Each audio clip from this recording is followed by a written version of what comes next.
Ah, ça y est. Yes. Yes. Ah. Bonsoir, Voilà. Christophe, Hop. Didier, Yasmina. Bonsoir à tous et bienvenue dans l'Almanach des Fées Célestes. Bonsoir. Et bonsoir, Yasmina.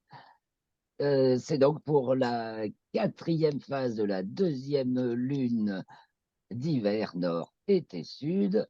Et donc, je vous présente le bulletin astronomique du 13 au 20 février 2023. Donc, du dernier quartier, le 13, c'était à 16 heures. Aujourd'hui, nous sommes le 13, nous enregistrons. Jusqu'au lundi 20 février, à précisément 8h05. Donc, une semaine relativement courte, puisque la Lune va être au périgée juste avant la nouvelle Lune. Donc, ça raccourcit, et tourne plus vite autour de la Terre. Donc, notre période, la phase est un peu raccourcie. Donc, ben voilà, on va voir tout ce qui se passe et tout ce qu'il y a à voir durant cette semaine. Je partage, pour commencer, on va d'abord regarder un peu vite fait. Là, je suis sur Stellarium, parce que c'est vrai que là, ça vaut le coup, le soir, à l'heure qui est là, voilà. Là, c'est à 19h. Bon, parce qu'il ne fait pas encore tout à fait nuit, donc 19h, le soleil est couché, puisqu'il se couche aux alentours de 18h15 et le 13 et 18h25, il prend 10 minutes par semaine à peu près, et qui gagne sur le soir, et il gagne aussi maintenant sur le matin. Les jours rallongent nettement, ça se voit bien quand il y a le soleil. Et donc maintenant, dans le ciel du soir, on a un immanquable Vénus qui resplendit de tous ses feux, et juste au-dessus, on a Jupiter, donc dès qu'il fait à peine il fait nuit, et on voit les deux planètes les plus brillantes du système solaire, Vénus étant la plus brillante, qui resplendissent donc au sud-ouest, ouest-sud-ouest. Le Soleil, lui, se couchant vers ouest-sud-ouest, de plus en plus vers l'ouest chaque jour, puisque le jour de l'équinoxe, le 20 mars, il va se coucher pile à l'ouest. Et d'ailleurs, cette semaine, il entre dans le signe des poissons. Ah, faut que je branche mon ordinateur, petit détail que j'avais oublié. La batterie dure longtemps, alors d'après, j'oublie de quand même de lui redonner du jus. Voilà. Donc voilà,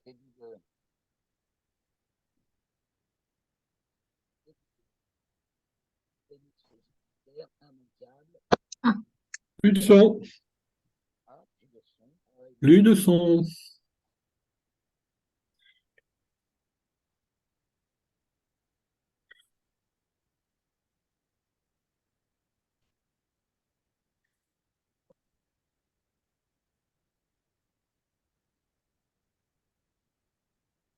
Elle est partie.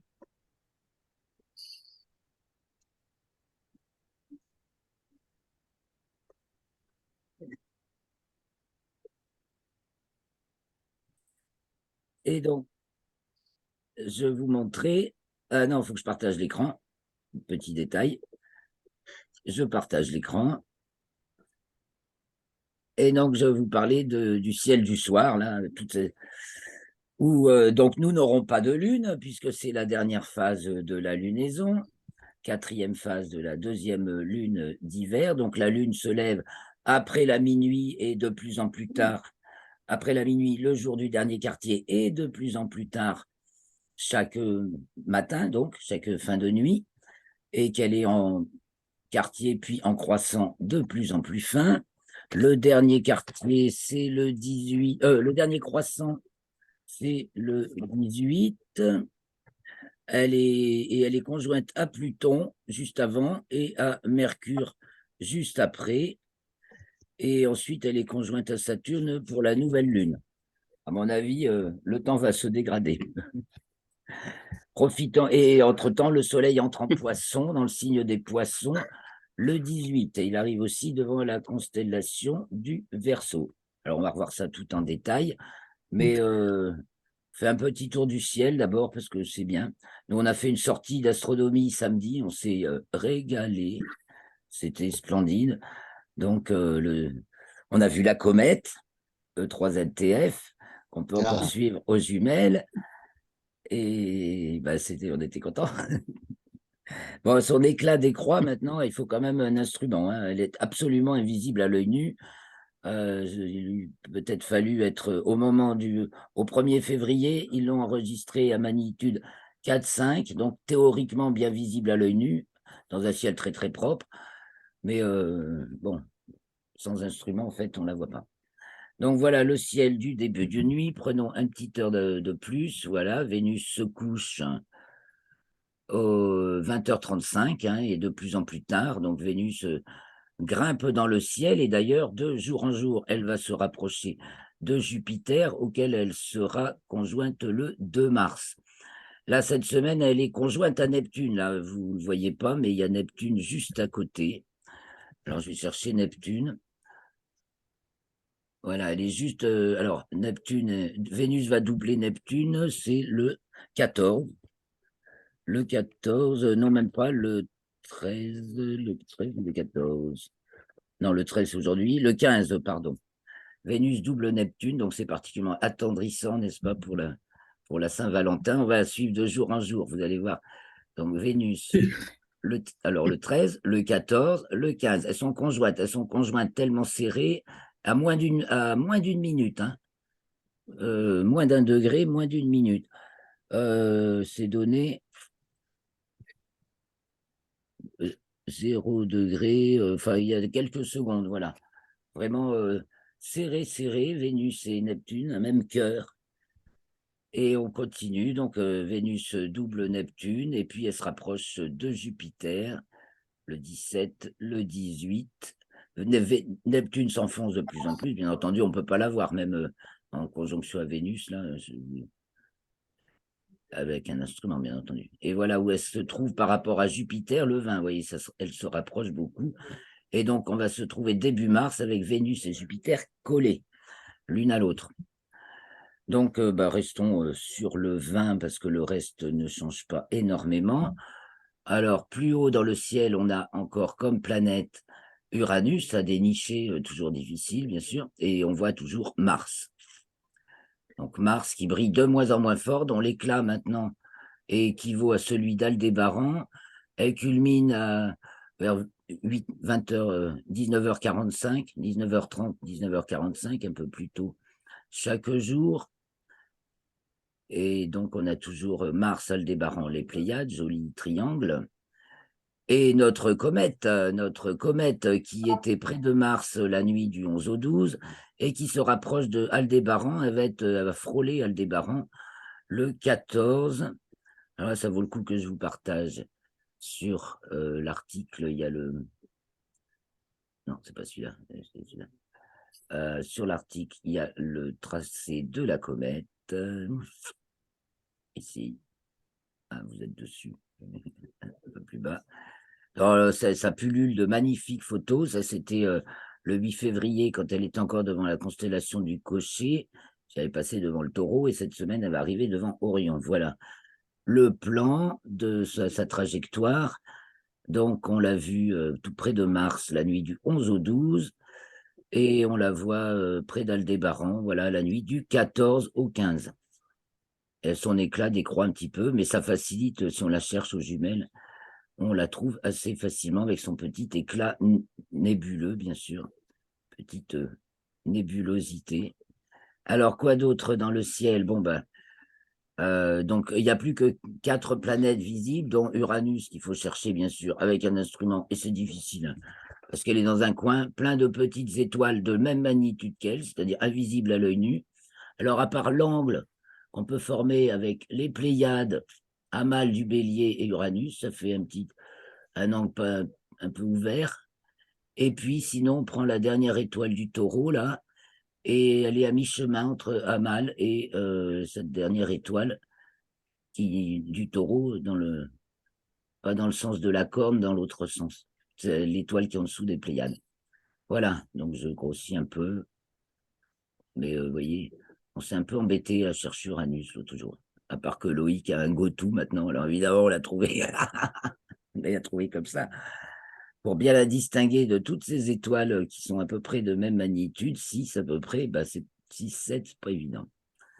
Voilà, pour les planètes, il n'y a plus que ça comme planète, puisque Saturne est en conjonction avec le Soleil cette semaine, que Neptune va y passer à son tour début mars, donc on ne la voit plus non plus, et que Mercure, qui était Attends, là, visible dans le ciel du matin, ne l'est plus non plus à partir de cette semaine, donc il n'y a plus que Vénus et Jupiter, Uranus et Mars visibles le soir. Donc le soir, eh bien, du côté, en début de nuit, on a Orion qui culmine, le Lièvre en dessous, bon, le grand G de l'hiver, quoi, avec donc Bételgeuse, Aldébaran, Capella, Castor et Pollux,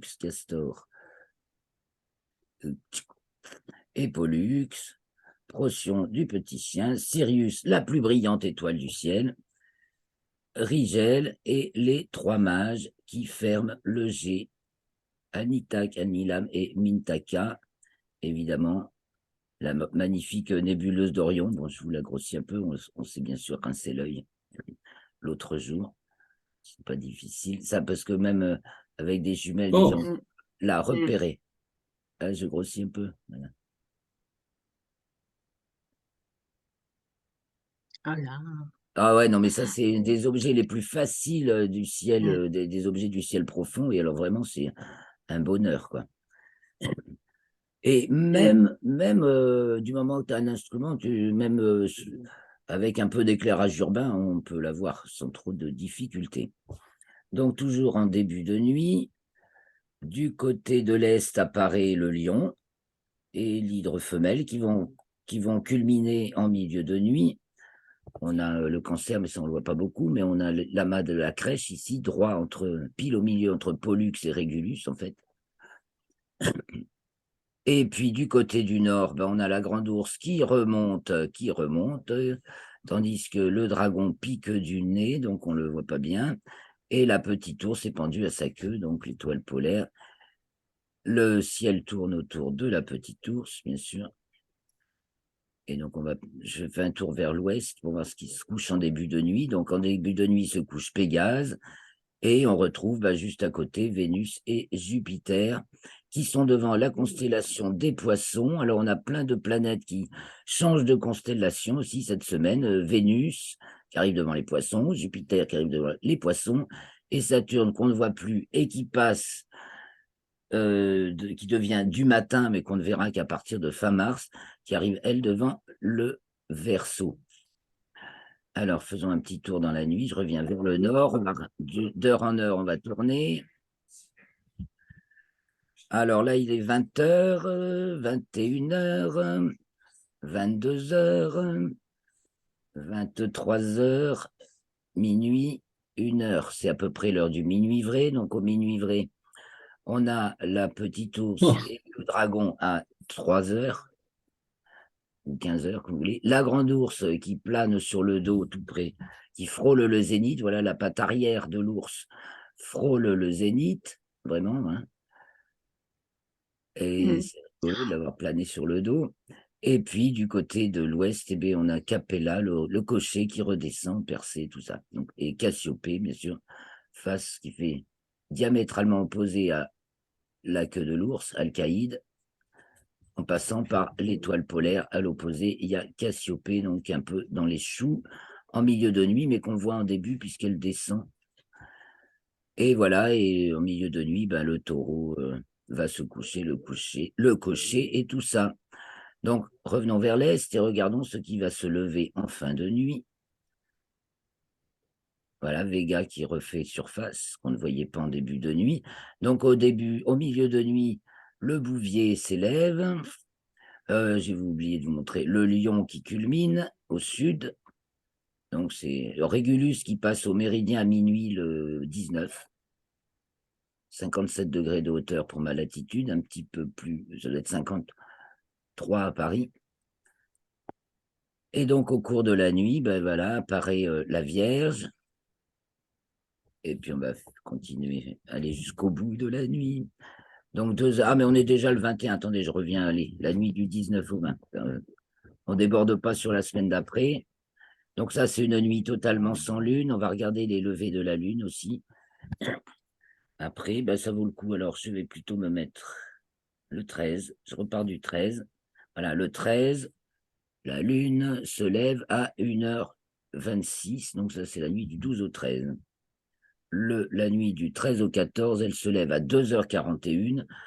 La nuit du 14 au 15 à 3h57, enfin presque 4 heures.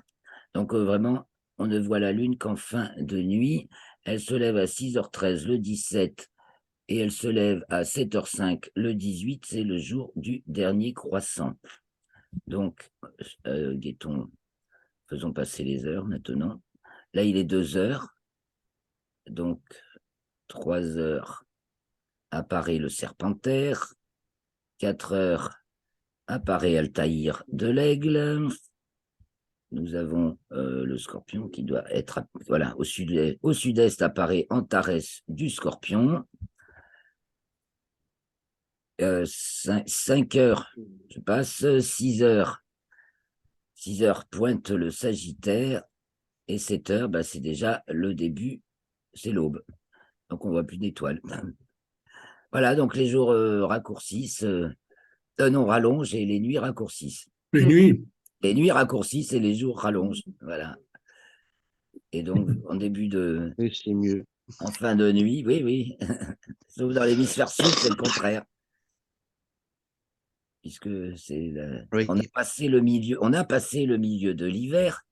Donc, le 5 février, Didier, hein, 5 février, le milieu de la saison d'hiver. Tu m'avais parlé déjà de. Que je ne me trompe pas, parce que c'est. Sainte-Brigitte, voilà. Et l'ours qui sort de Non, sa non, grotte non, et tout ça. non, non. Sainte-Brigitte, c'est le mois de juillet. Ah, peut-être, mais Didier a Ah quelque non, c'est le chose. 2 février. La vraie, Ah. l'ancienne, peut-être. Celle qui marque le milieu de Ah bah, si l'hiver. tu veux changer le calendrier, c'est autre chose. Non, non, mais je.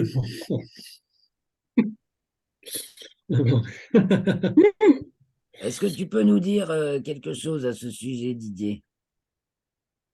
Bah oui, on rallume la flamme tous les ans pour aller voir en procession. Si l'hiver est fini, c'est l'ours à la sortie de sa grotte. Sainte-Brigitte, qui est en fait le Sainte-Briquet, parce que c'est un G, mais à l'ancienne, c'est donc les briquets qu'on rallume. D'accord. Ah, d'accord. C'est le signe du jour qui Donc on rallume ces renaît. flammes, on va voir la procession dans les Pyrénées. Si l'ours est sorti de sa grotte, si l'hiver est fini, ou si c'est reparti pour 40 jours. Donc, en fait, c'est une Ah, tradition surtout des Voilà. Pyrénées.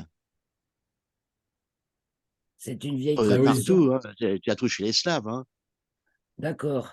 Nous, c'est l'histoire de Jean de l'Ours, mais c'est Ivan de l'Ours aussi. Hein. oui, D'accord, voilà, c'est les lié à Slaves. l'ours. Oui. Il sort de sa grotte le 5 février.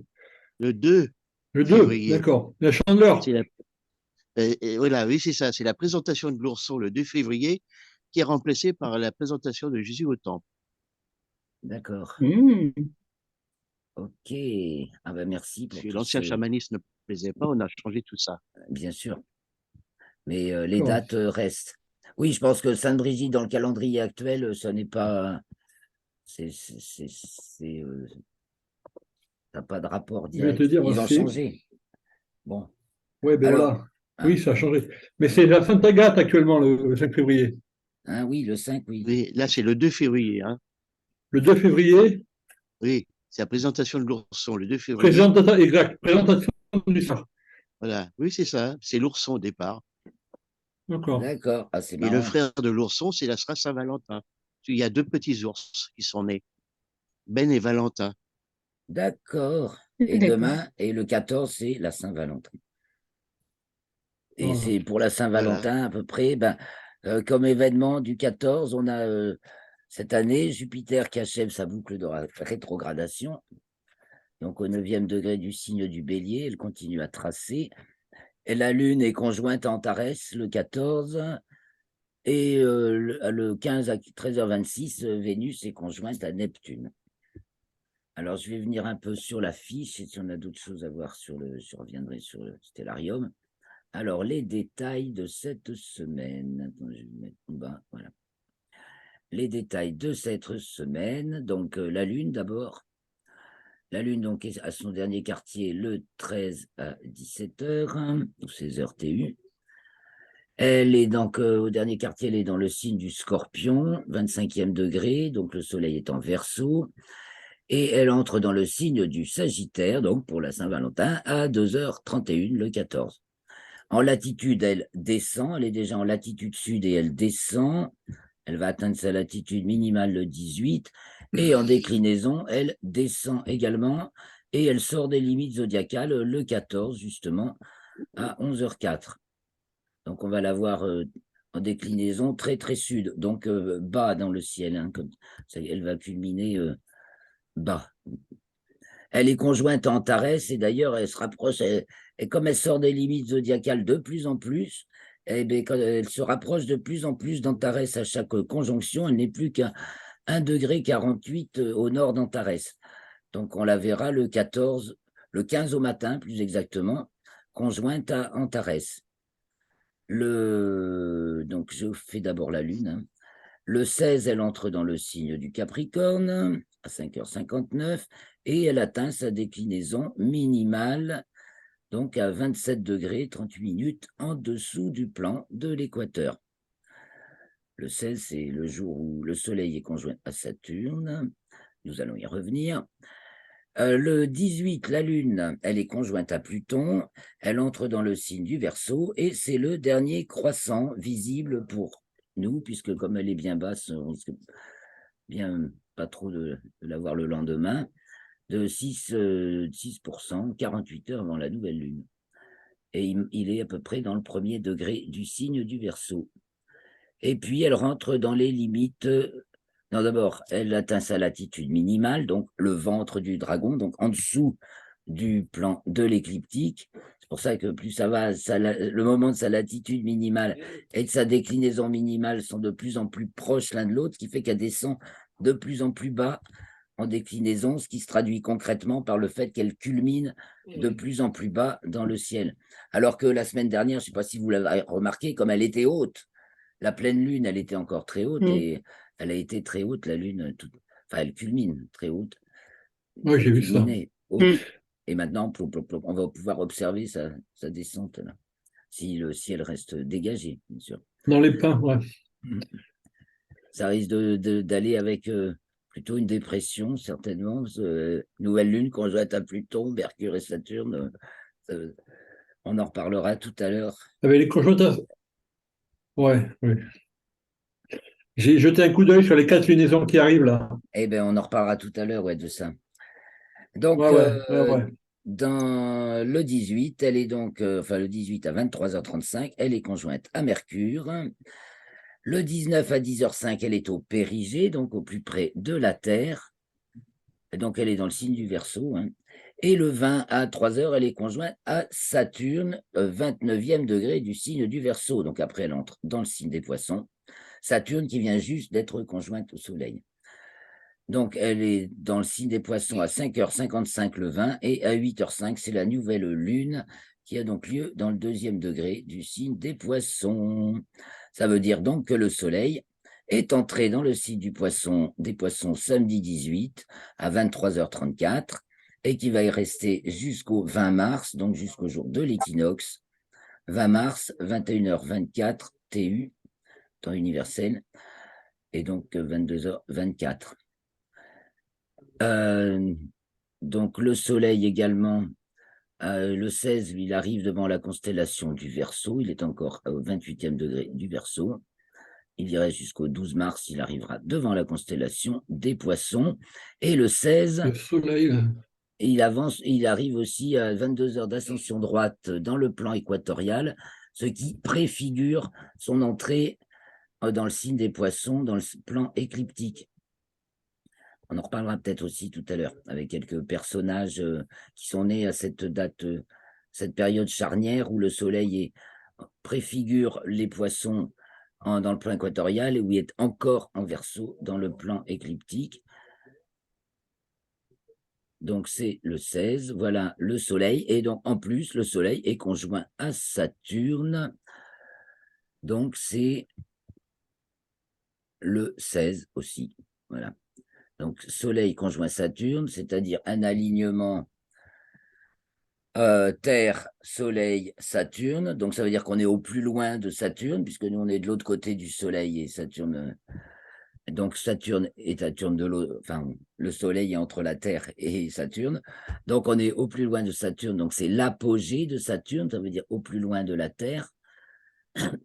10,8 unités Apogée. astronomiques. Donc, 10,8 fois la distance Terre-Soleil, ce qui nous fait 1,6 milliard de kilomètres. Voilà les moments importants, ce qui est important dans cette semaine. Et on a beaucoup de planètes qui changent de constellation, comme j'ai dit tout à l'heure. Ça commence par Saturne, qui arrive devant la constellation du Verseau le 13. Ensuite, Vénus, qui arrive devant celle des Poissons. Et le 16 et Jupiter, qui arrive le 19, donc je vous ai dit qu'elles allaient être conjointes, je crois que c'est le 2 mars, donc ce sera devant les Poissons, et le Soleil qui arrive devant la constellation du Verseau le 16. Donc il y a beaucoup de choses qui changent, en fait, voilà.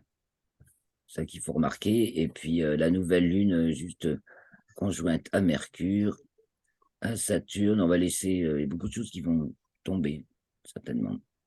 En héliocentrique, bon, on reverra ça tout à l'heure, ce qui peut tomber comme ce genre de choses. En héliocentrique, Vénus arrive, Vénus arrive dans le signe du Taureau le 13, il y reste jusqu'au 4 mars, donc ça lui fait une signature Taureau. Mercure est à l'aphélie, au plus loin du Soleil, donc le 15. Donc après, elle se rapproche du Soleil. Elle est toujours en héliocentrique dans le 18e degré du Sagittaire quand elle est à l'aphélie et dans le 18e des Gémeaux quand elle est au périhélie. Ça change de 1 degré par siècle à peu près, ça avance. Donc pour nous, c'est toujours 18e Gémeaux, Sagittaire, périhélie, aphélie de Mercure. Et donc, la Terre est opposée à Saturne, puisque le Soleil est conjoint à Saturne, ça veut dire que la Terre en héliocentrique est opposée à Saturne. Et ça finit par le Soleil entre dans le signe des Poissons, donc en héliocentrique, la Terre entre dans le signe de la Vierge. Donc c'est le 19, il y a un petit décalage dû au système de coordonnées auquel je me réfère, qui sont les coordonnées apparentes de la date, les plus réalistes. Mais bon, on intègre la relativité avec ça, donc ça ne se passe pas au même moment.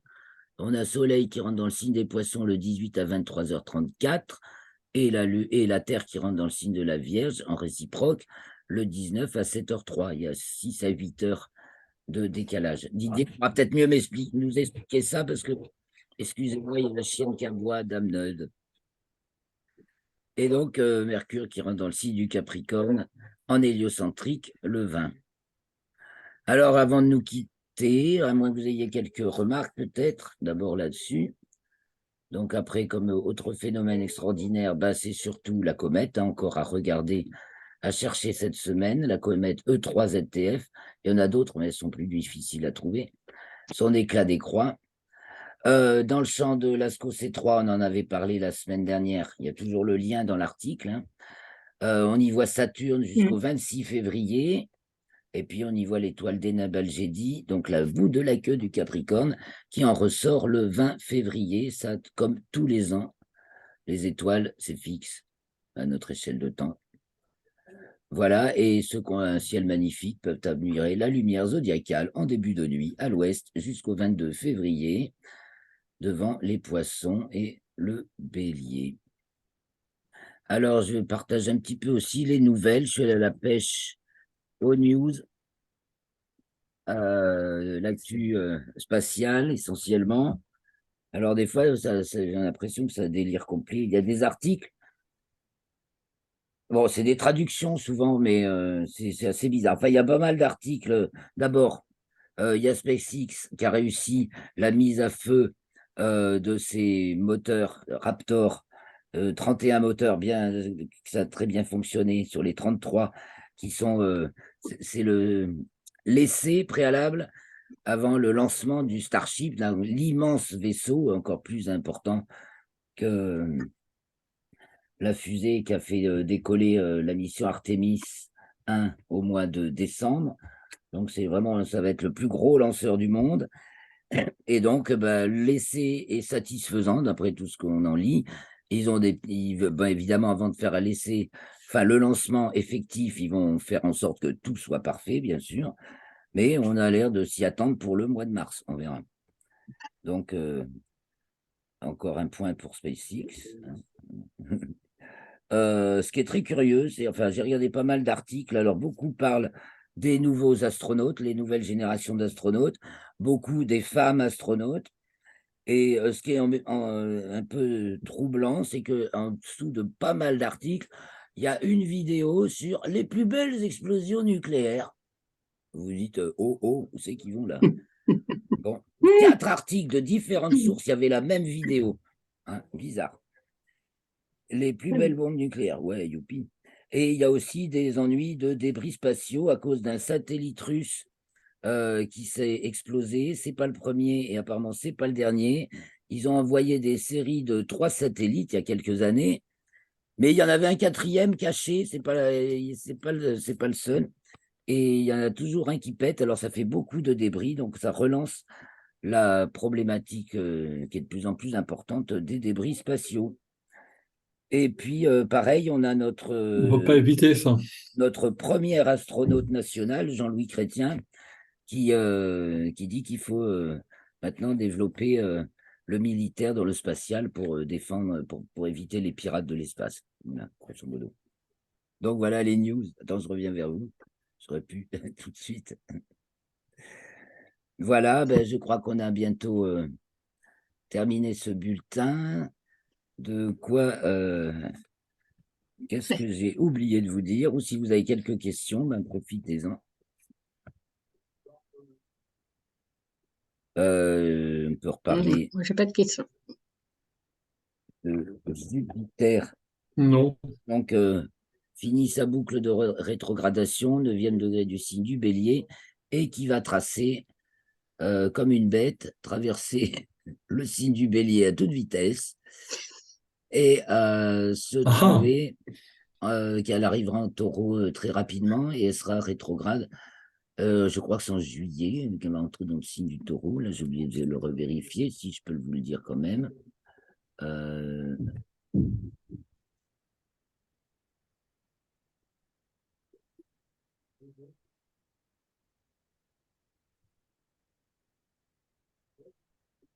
Eh bien, voilà. Jusqu'au 16 mai seulement, je dis, c'est pas juillet. Elle est dans le signe du Bélier du 20 décembre au 16 mai. Et ensuite, elle va arriver dans le signe du Taureau où elle fera sa rétrogradation. Alors là, par contre, elle y restera longtemps. Alors, il y a des trucs qui vont partir en fusée, puis après, ça va s'ancrer profondément. Quelle planète tu parlais? Jupiter. C'est Jupiter, c'est ça. Ah, d'accord, il me semble bien. Ok. Ouais. Et puis, je vais vous dire, au revoir, il y a Saturne, donc, qui change de constellation aussi. Elle était devant le Verseau depuis le 15 décembre 2020, et donc elle arrive maintenant devant la constellation Non, elle était devant le Capricorne, et elle arrive devant la constellation du Verseau, et elle est dans le signe du Capricorne, parce qu'il y a un décalage d'un signe. Donc, je vous donne rendez-vous lundi prochain pour le prochain bulletin astronomique à 18h. Donc, bienvenue à vous et merci beaucoup et à tous ceux qui voudront bien participer avec nous tant qu'il y a de la place. Où il y aura un moment, ça saturera, mais tant qu'on est un petit nombre, c'est parfait.